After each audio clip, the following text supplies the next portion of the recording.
네, 오늘 우리 새벽 예레미야 32장 16절에서 35절까지 함께 나누면서 권능의 하나님이 말씀하신 심판의 이유라고 하는 제목으로 함께 말씀을 나눠보겠습니다. 우리가 오늘 본문 이전의 내용도 읽어봤지만 여러분, 하나님이 말씀을 전하셨죠. 예레미야 선지자에게 말씀을 전하셨습니다. 예레미야야, 너가 친척이 찾아올 때 그 땅을 팔라고 할 건데 그 땅을 사야 된다라고 하나님이 말씀해 주셨습니다. 하나님의 말씀에 순종하기 위하여서 그래서 예레미야는 어떻게 했습니까? 땅을 구입하고 그 모든 증서를 이제 바룩이라는 자신의 그 서기에 해당하는 자에게 가서 하나님의 말씀대로 잘 보관할 것을 명령했습니다. 그것이 오늘 이전 1절부터 15절까지의 말씀이었습니다. 이제 거기에서 이제 보면서 사실 땅을 산다라고 하는 것이 지금 유다의 상황에선 굉장히 어리석은 행동이었죠. 왜냐하면 여러분 1절에서 15절을 다시 잘 보시면 알겠지만 바벨론에게 포위당한 상태였었고 예루살렘이 곧 망할 단계, 하나님의 심판이 이제 막 시작되려는 그러한 단계를 코앞에 두고 있었기 때문입니다. 하지만 그런 상황임을 알면서도 예레미야 선지자는 어떻게 했습니까? 하나님이 자신에게 말씀하신 것이니 무조건 어떤 상황이든지 하나님의 말씀의 명령에 순종하기 위하여서 순종함으로 그렇게 나아갑니다. 세상 기준에서는 당시의 시대적 상황에서는 예레미야 선지자의 이러한 선택과 땅을 사는 모습들이 굉장히 어리석은 행동이요, 조롱받고 손가락질 받으며 우스운 상황입니다. 하지만 예레미야는 믿음의 사람이라 하나님의 기준에 우선순위를 두었다는 것을 우리가 사실 잊으면 안 됩니다. 사랑하는 성도 여러분, 늘 하나님을 믿음을 우선순위로 두시고 그 하나님의 말씀이 깨달아지신다면 행동함으로써 믿음과 일치가 함께 이루어져 나가는 그런 하나님 앞에 온전한 순종을 올려드리는 여러분의 신앙생활이 되기를 주님의 이름으로 축복합니다. 16절을 보게 되니까 후반에 여호와의 하나님께 이제 기도하여 이르되라고 하면서 17절을 한번 함께 읽어보도록 하겠습니다. 슬프도소이다 주 여호와여, 주께서 큰 능력과 표심팔로 천지를 지으셨사오니 주에게는 할 수 없는 일이 없으시니이다. 아멘. 그가 어떻게 하고 있습니까? 기도를 시작했는데 기도의 이유가 뭡니까? 너무나 슬프도소이다. 하나님, 제가 너무나 마음이 슬픕니다. 내가 너무나 힘이 듭니다 라고 하면서 이 마음을 애통할 길을 어찌할 데가 없으니 하나님께 기도하며 나아가기 시작한 겁니다. 무엇 때문에 예레미야 선지자가 이렇게 슬펐겠습니까? 선지자로서 하나님의 말씀을 그대로 전했으나 유다 백성들이 예레미야의 말씀을 잘 듣지 않았습니다. 오히려 무시하고 그런 일은 없을 것이다, 거짓 선지자를 우리가 이전에 살펴봤지만 맞받아치기도 했죠.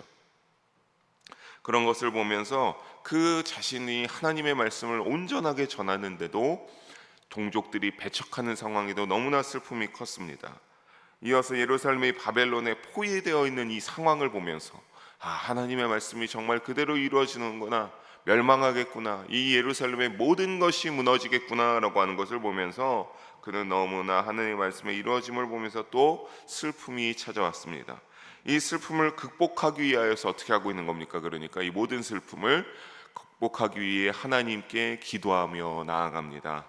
17절의 내용을 다시 보면 하나님은 큰 능력과 표심팔로 뭐를 지으신 분이라고 합니까? 천지를 지으신 분이요, 또 불가능한 일이 전혀 없다고 합니다. 이 내용에 이어서 18절을 보게 되면 은혜를 천만인에게 베푸시나 죄는 틀림없이 갚으시는 하나님이시다라고 하는 것을 이 말씀 가운데 말하고 있습니다. 여러분, 아버지의 죄악을 특히나 이 18절에서 후손에 갚는다라고 하는 것, 이거 아버지의 조상이 죄를 많이 지어서 그 죄가 후손에게도 이어진다라고 생각하시면 안 됩니다. 그런 것이 아니라 어떤 것이냐면 결국에는 그 아비라는 작자의 그 집안의 가문이 믿음으로 깨어있느냐 안 깨어있느냐를 의미하고 있는 겁니다. 그러니까 예를 들어서 어떤 겁니까? 아비가 믿음을 온전히 알지 못하고 하나님을 제대로 알지 못하고 너무나 믿음이 겉으로만 그냥 믿음 생활하는 것 같지만 전혀 믿음이 연약해서 하나님 앞에 똑바로 믿음 생활하지도 않고 하나님이 기뻐하시지 않는 일을 계속 저질렀다라고 합시다. 그런데 문제는 뭐냐면 나중에라도 깨닫게 되면 좋은데 끝까지 못 깨달았는데 그거를 보고 배운 같이 살아간 아들은 어떻게 하겠습니까? 아버지가 그렇게 했으니까 별 이상이 없다라고 하고 똑같이 했겠죠. 사실 하나님의 기준에서는 그게 어떠한 겁니까? 전혀 기쁜 것이 아닌데, 죄악의 길을 답습하는 것인데 그것을 아들이 모르니까, 왜냐하면 아버지가 안 알려줬으니까 알 수가 없죠. 그러니까 이 말에서 말하는 건 무엇입니까? 아버지가 그렇게 깨닫지 못해서 자녀도 그 죄를 답습하게 되면 반드시 하나님께서 어떻게 하시겠다라고 하는 겁니까? 갚으신다. 그 죄를 똑같이 그 자손에게도 갚으시겠다라고 하나님께서 말씀하고 있는 겁니다. 그러니까 이 17절과 18절의 말씀은 뭡니까? 전능하신 거룩하신 능력을 가진 창조주 만군의 여호와 하나님께서 이 죄에 대해서 어떻게 한다라고 하는 겁니까? 반드시 죄를 벗어나지 못하면, 너희가 회개하지 못하면 내가 반드시 심판하여 죄의 결과를 깨닫게 하겠다라고 하는 겁니다. 그러니까 죄의 결과는 필연적이다라고 할 수 있겠죠. 회개하지 않으면. 슬프지만 이런 모든 것을 고백하며 예레미야가 하나님의 위대하심을 이렇게 찬양하면서 기도할 수 있는 것은 현재의 결과가 누가 일하시고 있기 때문에 그런 겁니까? 하나님이 그렇게 일하시고 있구나라고 하는, 예레미야 선지자가 이게 슬프다고 하지만 사실은 하나님의 이러한 모든 것들이 권능하심이 그대로 이루어지는 것을 인정하고 있기 때문에 슬프다라고 말하면서 이렇게 기도하고 있는 겁니다. 예레미야 선지자는 이처럼 하나님이 전능하신 창조주심을 인정하면서 19절에 다시 한 번 더 강조하고 있습니다. 어떤 하나님이라고 하는 겁니까? 하나님은 책량하기 크시며 하시는 일에 능하시다.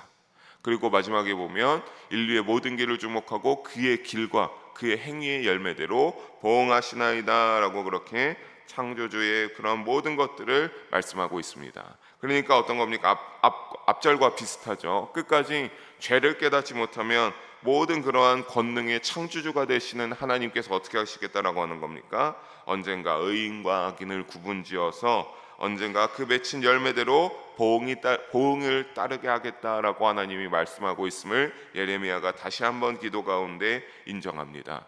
이런 모습들은 사실 특히 구약의 모습들에서 많이 볼 수 있었습니다.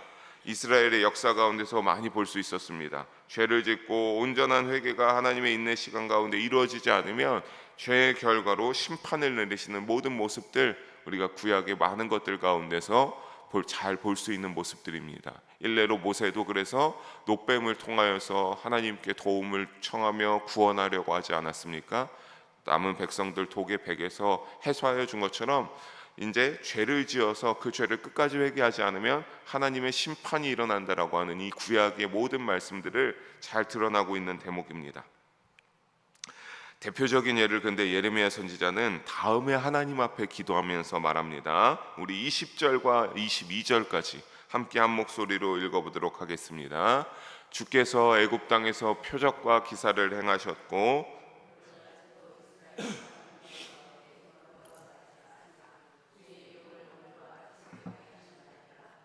주께서 표적과 기사와 강한 손과 펴신 팔과 큰 두려움으로 주의 백성 이스라엘을 애굽 땅에서 인도하여 내시고 주시기로 그 조상들에게 맹세하신 바 젖과 꿀이 흐르는 땅을 그들에게 주셨으므로, 마지막 22절까지 봤습니다. 출애굽 때의 이야기를 꺼내고 있죠. 그런데 출애굽 때 이야기에서 앞서 고백한 만군의 창조주가 되시는 여호와 하나님께서 어떻게 하셨다라고 증거하고 있습니까? 이스라엘을 택하시고 그 이스라엘에게 하나님이 표적과 기사를 보이셔서 애굽에서 이스라엘을 하나님이 빼내주셨습니다. 그건 지금 예레미야 지금 때까지도, 그리고 20절의 후반 말씀처럼 하나님이 여전히 일하심을 예레미야가 이것을 말하면서 지금도 이어지고 있습니다 라고 하나님 앞에 고백하고 있습니다. 또 약속한 가나안 땅을 이스라엘에게 어떻게 하였습니까? 기업으로 주시지 않았습니까? 너무나 잘 아는 우리의 이 성경 속 출애굽의 이야기인데, 우리가 이것을 자세히 살펴보게 되면 누구 덕분에 이스라엘이 이러한 것들을 누릴 수 있었나요? 하나님의 인도와 하나님의 보호하심 가운데 그들이 이 모든 광야의 여정을 잘 마치고, 또 나중에 하나님이 결과론적으로 약속한 가나안 땅을 그들에게 허락하여 주셨습니다. 모든 것을 하나님이 주시고 하나님이 그 가운데 나를 믿고 나의 모든 말씀들에 순종하며 따르며 살면은 하나님이 이러한 삶을 늘 살 수 있겠다라고 하나님이 말씀하셨습니다. 하지만 그들은 그것을 계속 이어갈 수 없었습니다. 왜 이어갈 수 없었습니까? 하나님이 기업으로 주신 가나안 땅에 들어갔으나 첫 번째 1차로 그 땅이 북이스라엘과 유다로 갈라지는 것이 이것을 증명하고 2차로 또 뭡니까? 그것을 증명하는 일, 북이스라엘이 아수르에게 멸망하고 본문 속 유다가 바벨론의 위기 앞에 멸망의 때를 기다리면서 있는 것을 보면서 하나님이 택한 족속, 하나님께 그 땅을 기업으로 받은 족속이 이와 같이 비참한 최후를 맞이하게 되었음을 우리가 보고 있습니다. 왜 그 이어가지 못하는 이유가 23절에 더욱더 자세하게 나오고 있습니다. 23절에 보면 어떻게 했다라고 합니까? 첫 번째로 그들은 뭐를 순종하지 아니했습니까? 주의 목소리를 순종하지 아니하고, 두 번째로 뭡니까? 주의 율법을 행하지 아니하고, 세 번째로 어떻게 했다라고 합니까? 주께서 행하라 명령하신 일을 행하지 아니하였다라고 나옵니다. 특히나 우리가 이 세 번째 보라색으로 되어 있는 주께서 행하라 명령하신 일을 행하지 아니하였다, 이때마다 하나님이 직접 말씀하신 것이 아니라 하나님이 자신의 하나님의 종을 그들에게 보내서, 선지자들을 보내서 너희가 무엇을 잘못하고 있는지 하나님이 다 알려주고 그러니 어떻게 행동해야 된다라고 그 행동들을 일러주셨습니다. 그것을 명령했습니다. 하나님의 종을 통해서. 하지만 그들은 어떻게 했습니까? 흘려듣고 그 모든 이 말들에 불순종했습니다. 특히나 여러분, 제가 세 가지 색깔로 나눠서 이렇게 한 이유가 있습니다. 첫 번째, 다시 보면은 순종하지 아니했다, 주의 목소리에, 주의 율법에 행하지 아니했다. 그리고 세 번째, 올바른 믿음으로 가기 위한 행동 방침들, 명령하신 일을 행하지 아니하였다. 이렇게 삼중의 결과를 부정을 서술함으로써 그 이스라엘의 패역한 죄가 어떻게 했다라고 하는 것을 알려주고 있는 겁니까?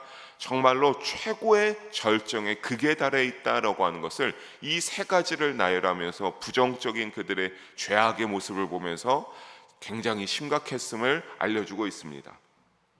그 결과로 24절에 칼, 기근, 전염병과 함께 하나님이 바벨론에 넘기신다라고 하셨고, 25절을 이어서 보면 심판이 반드시 그래서 있을 것이니 이 성은 바벨론에게 넘어갈 것이고 회복의 때를 위하여, 앞절의 내용에서 어떻게 한 겁니까? 예레미야에게 땅을 사라 라고 하나님이 마중물이 될 그 땅을 준비하기에 구매하라고 명령하셨습니다. 사랑하는 성도 여러분, 우리도 언제나 하나님을 인격적으로 만나 여러분의 삶 가운데 그분의 사랑과 은혜를 알고 믿음으로 살아가고 있는 줄로 믿어 의심치 않습니다. 그렇게 살아가고 있는 줄로 믿습니다. 아멘이십니까? 아멘입니다. 하지만 여기에서 우리가 신비에 새겨야 할 이 부분에서 영적 교훈은 언제든 우리도 어떻게 될 수 있다라고 하는 사실입니까? 이스라엘처럼 넘어질 수 있다라고 하는 사실입니다. 여러분, 뭐가 두드러져서 이들은 굉장히 크게 치닫게 되었지만 죄악이, 그의 시작이 굉장히 큰 죄악으로 시작해서 하나님의 예레미야의 말씀을 기록하면서 예레미야가 이렇게 삼중적으로 너희들이 이러한 모든 하나님의 뜻을 어겼다라고 하면서 그렇게 말했겠습니까? 그들은 아마 처음부터는 크지 않은 죄악이었을 겁니다. 그래서 하나님이 그것을 회개하고 다시 믿음의 길로 돌아오라고 분명히 권면했을 겁니다. 하지만 그들의 이러한 내면에 새겨져 있는 그들의 자아는 어떻게 했습니까? 이미 죄악에 많이 물들었고 잠들어 있던 원죄의 속성이 깨고 올라와서 싹을 돋기 시작하니까 어떠한 말도 이제 듣지 않고 그들은 죄인의 길을 걸어가면서 넘어지게 돼버렸습니다. 그런데 우리라고 그것이 다릅니까? 우리도 여전히 아담과 하와의 인류의 후손으로서 여러분 가운데 원죄의 속성이 가지고 있는 걸 꼭 잊지 마시기를 주님의 이름으로 부탁드리겠습니다. 그렇기 때문에 우리도 그 원죄가 언제든지 치고 나올 수 있는 그러한 우리도 동일한 인류다라고 하는 점을 꼭 잊지 마시기 바랍니다. 여러분, 믿음을 가지고 살아가다 보면, 특히 오랜 꽤 믿음의 삶을 살아갔다라고 하다 보면 이러한 것들은 이렇다 어떻다 하는 조금은 어떤 교만함이 될 때가 있는데, 늘 그러한 교만함으로써 믿음이 변질되는 순간이 찾아올 수 있습니다. 이스라엘처럼 말이죠. 그렇다면 그러지 않기 위해서 어떻게 해야 되겠습니까? 여러분, 겸손하기 위해 노력해야겠죠. 내 원죄가 올라오지 않기 위해 노력해야 됩니다. 그것을 어떻게 해야지 할 수 있습니까? 나도 넘어질 수 있다, 나도 연약한 죄의 속성을 가지고 있다라고 하는 것을 여러분 부정하지 마시기를 주님의 이름으로 부탁드립니다. 그래서 늘 하나님 앞에 범사에 감사하시고 그 하나님 앞에 겸손과 낮음으로 믿음으로 살아가는 신앙생활이 되어서 주님의 기뻐하시는 믿음의 자녀들이, 하나님의 백성들이 되기를 주님의 이름으로 축복하며 부탁드리겠습니다. 하나님은 이러한 예레미야의 모든 기도를 들으셨습니다. 지금까지 예레미야의 기도를 살펴봤는데, 당신의 사랑하는 종이 슬프도소이다고 하면서 여러 가지 말을 하면서 기도했는데, 하나님이 너무 사랑하는 종이니 빠짐없이 그 모든 기도를 하나님이 들으시고 응답하사, 그 응답 가운데 예레미야야, 너가 한 모든 행동이, 왜냐하면 괴리감 때문에 이 슬픔이 너무나 고통이 예레미야에게 많은 것도 아시고, 하나님이 그래서 모든 것들에 응답하고 알려주시면서 너의 사명이 잘못되지 않았다 확신하는 심어주는 모습을 보게 되는데, 우리가 27절에서 이제 35절까지 보게 되는데, 일단 여기서 예레미야가 하나님의 권능을 말하면서 이제 그런 것들이, 하나님은 죄를 보응하시는 주님이십니다, 이런 것들을 살펴봤죠. 그런 것들에 대해서 그것대로 어떻게 했는지를 먼저, 죄가 어떠한지를 일러주시기 시작합니다. 먼저 27절과 28절 함께 한 목소리를 읽어보겠습니다. 나는 여호와여 모든 육체의 하나님이라 내게 할 수 없는 일이 있겠느냐. 보라, 내가 이 성을 갈대아인의 손과 바벨론의 느부갓네살 왕의 손에 넘길 것인즉 그가 차지할 것이라. 아멘.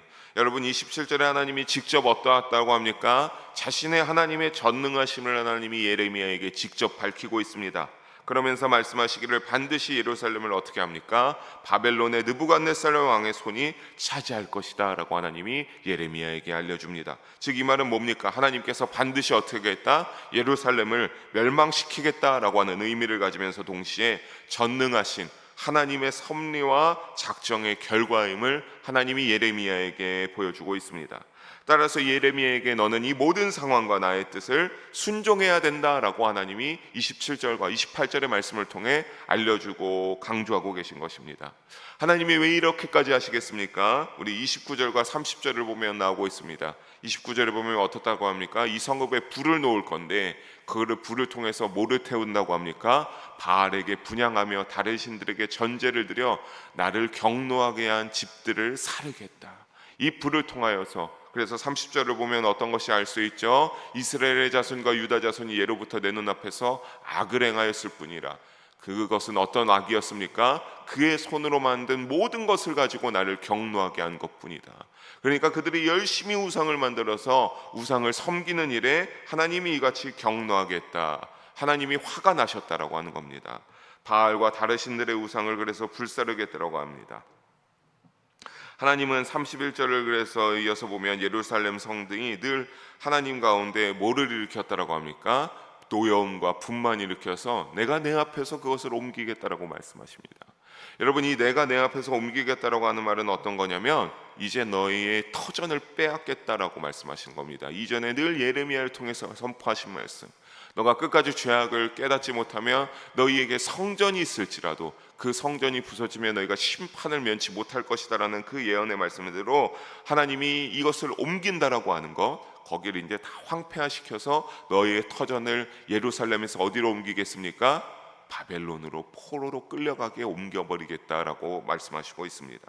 그래서 바벨론의 포로 생활이 시작된 것을 의미하고, 이제 32절에 보면 뭐 때문에 그건 그렇습니까? 누구 하나 내 악을 행하여 노여움을 일으키고, 누구 하나 가득한 32절 후반에 보면 하나님이 기뻐할 사람이 한 명도 없습니다. 여기 보면 왕들과 고관들과 제사장들과 선지자들과 누구까지요? 예루살렘 주민들. 그러니까 높은 사람부터 낮은 사람, 모든 사람까지 우상을 숭배하는 죄악 가운데 빠져 있었다라고 하는 것을 증명하고 있습니다. 그래서 이 수준을 넘어서 하나님께서 33절에 말씀하신 대로 끊임없이 그들에게 하나님의 선지자를 보냈고, 너희가 율법이 이러하니 너희가 깨달아야 된다, 나에게 돌아와라 알려주셨으나 온전히 믿음의 자리로 하지만 그들은 돌아오지 아니하였고, 수준을 넘어서 34절에 하나님이 뭐라고 합니까? 하나님의 성전에 그들이 이제는 하나님과 함께 우상을 같이 놓기 시작해서 하나님의 이름으로 된 성전의 이름을 더럽히기 시작했습니다. 또 35절에는 어떠한 일을 행하였습니까? 흰놈의 아들 골짜기에, 우리가 예전에도 살펴봤죠, 바알의 신당을 짓고 거기에 몰렉을 섬기면서 몰래 앞으로 여러분 자녀의 아들들과 딸들을 보내게 했다. 자기들의 이거는 뭐냐면 몰래 신을 섬길 때는 자녀들을 제물로 바쳤어야 됐습니다. 그러니까 여기에 가서 자신의 사랑하는 자녀들을 죽여가지고 그 피를 흘리면서 몰래 신 앞에서 제물로 드렸습니다. 이러한 모든 것들을 하나님 앞에서 범죄하면서 그들이 행하였기 때문에 하나님이 이렇게 가증한 일이었고 35절 후반에 마음에 들지 않는 이 패역한 행위들을 너희가 했기 때문에 반드시 그 죄의 결과에 따라 어떻게 하시겠다라고 하는 겁니까? 심판하겠다. 너희의 죄를 심판하겠다. 회개도 하지 않는 너의 교만한 죄악들을 심판하겠다라고 하나님이 말씀하고 있습니다. 사랑하는 성도 여러분, 말씀을 정리하면서 너무나 죄가 심각했기 때문에 하나님이 이와 같은 결정을 내리신 겁니다. 바로잡을 수준이 아니었기 때문에 완전히 파괴하고 처음부터 다시 시작하겠다라고 하나님이 결정하신 겁니다. 혹시 여러분 믿음의 삶을 살아가면서 이러한 말씀 가운데 또 여러분의 삶들 가운데 여러분 혹시 믿음의 양심에 따라 죄를 깨닫게 되셨습니까? 이거는 하나님이 기뻐하실 일이 아닌데, 이거는 하나님 앞에서 내가 이렇게 하면 안 되는데 라고 하는 어떤 믿음의 양심이 여러분에게 따끔거리면서 작용하셨다면 여러분 그것을 가지고 어떻게 해야 되겠습니까? 하나님 앞에 나와서 회개해야 될 줄로 믿습니다. 하지만 여러분 그 믿음의 양심 또한 사실 성령의 역사라고 저는 생각하는데, 우리 안에 내주하는 성령님께서 믿음의 길로 갈 수 있도록 하나님이 그렇게 역사하시는 거라고 생각했는데, 끊임없이 그것을 무시하고 아니야 나는 잘하고 있어, 나는 이 정도면 괜찮아, 잘하는지 사실 어떤지도 우리는 어느 정도 죄가 끌어올라서 교만함과 자만함이 차게 되면요 원죄인지 어떤지도 분간도 못하게 돼요. 끊임없이 죄 가운데 노출되어 있기 때문입니다. 그래서 모든 이스라엘 백성들이, 유다 백성들이 그런 거 아닙니까? 하나님이 오죽하면 다 파괴하고 멸망시켜버린 다음에 처음부터 이 땅을 다시 일궈야 되겠다라고 하고 바벨론을 통해 심판하고 전부 포로로 70년 동안 끌려갔다가 돌아온 다음에 내가 반드시 회복하겠다라고 약속하시겠습니까? 여러분 믿음의 양심 가운데 반응하시는 여러분의 믿음이 되기를 축복합니다. 그래서 그때마다 회개해야 함을 일러주는 신호인 줄로 믿으시고 어떻게 해야 되겠습니까? 예배의 자리 가운데, 기도의 자리 가운데 하나님께 나와서 예수님의 보혈을 의지하며 즉시 회개하시기 바랍니다. 교만함을 떨쳐버리시기 바랍니다. 자만함을 떨쳐버리시기 바랍니다. 그래서 권능의 하나님이 말씀하신 대로 회개함으로 온전한 자녀의 길로 다시 돌아오고 지금 말씀하시는 심판의 이유 가운데서 벗어나는 우리 모든 영의 성도님들 되시기를 바라며 늘 하나님의 말씀 가운데 순종하고 하나님께 회개로 온전한 믿음으로 열심으로 나아가시기를 주님의 이름으로 간절히 소망하며 축복합니다. 기도하시겠습니다. 사랑의 하나님 아버지, 귀한 말씀을 나누게 하심을 하나님 앞에 영광 올려드립니다. 하나님, 우리가 늘 겸손하고 낮음으로 믿음으로 살아가게 하여 주시옵소서. 그래서 오늘 말씀과 같이 이스라엘과 같은 실수를 범하지 않게 하여 주시고 늘 겸손한 믿음의 사람이 되게 하여 주시옵소서. 늘 하나님 앞에 예레미야의 모습을 닮아 믿음의 순종을 이루는 하나님의 백성들 되게 하여 주시옵소서. 그래서 하나님이 귀히 여기시고 언제나 하나님이 사랑과 축복을 다해 주기를 바라는 우리 모두가 되도록 함께하여 주시옵소서. 감사합니다. 사랑이 많으신 우리 주 예수님의 이름으로 기도드립니다. 아멘.